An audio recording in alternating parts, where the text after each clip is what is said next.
Всех приветствую на своем канале. Этот обзор я хочу посвятить ремейку Ford Mustang 2+2 Berton. Информации по этой модели нашлось совсем немного, хотя назвать машинку редко и довольно сложно. Данная модель является копией на итальянскую модель Politoist Ford Mustang 2+2 Berton номер 549.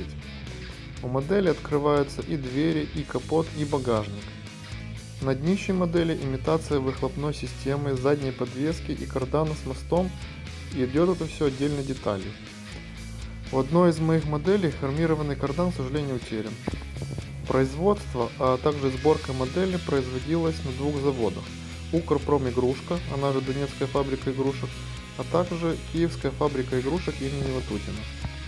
По той информации, которую удалось собрать, можно сделать вывод, что металлическая версия модели производилась параллельно на двух заводах с начала 80-х годов, в то время как пластиковая модель производилась только на Укрпромигрушке в период с 75 по 77 год.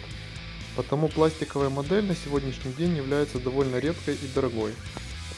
Если пластиковую модель можно точно идентифицировать как продукт Укрпромигрушки, то металлические модели производились с 82 по 88 год на Киевской фабрике, но собирались и паковались на Донецкой Укрпромигрушке.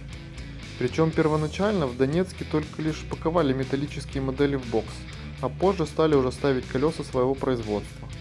Это продолжалось вплоть до 89 года, а с 89 по 94 год модель производилась и паковалась только в Киеве. С 1989 года двигатель стал хромироваться только с лицевой стороны, а с 1992 года выпускалась без хромирования деталей в принципе. Отличия между металлическими моделями и на каких заводах и в какой период они произведены найти могут только истинные специалисты по ремейкам. Из того, что удалось выявить, это то, что оси у них разной толщины и соответственно держатели этих осей, разные колеса, выступы на внутренней части капотов. У киевской модели самые ранние донышки покрывались эмалью, потом пошло гальванопокрытие черным никелем, а во второй половине 80-х годов опять пошло покрытие эмалью. Всем спасибо за просмотр этого видео, надеюсь оно оказалось для вас полезным и интересным. Ставьте лайки и продолжение следует. Пока-пока.